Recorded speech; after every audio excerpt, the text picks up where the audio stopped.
man ang iyong sasabihin ay maaaring gamitin. Dayong giaresto sa mga personahe sa Lamitan City Police Station ang usa ka tempura vendor. Human kini mapaliti og usa ka sachet nga adunay sulod nga gituuhang shabu sa personahe sa Lamitan City Drug Enforcement Unit nga nagpakaron ingnog pusher buyer sa Sitio Nawasa, Barangay Maganda, Lamitan City, Basilan, kagahapon sa udto, Hulyo 10.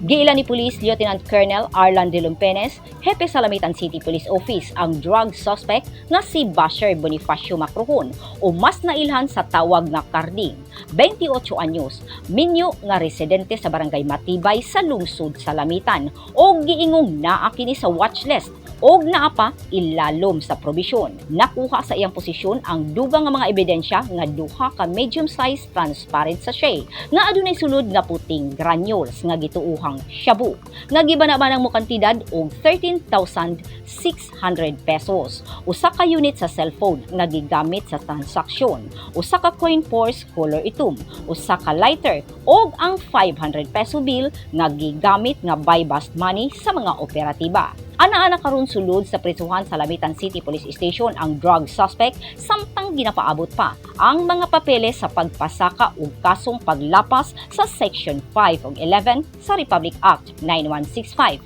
o Comprehensive Dangerous Drugs Act of 2002 ngadto sa korte. Grace Alpunawa, Newsline Philippines, Basilan.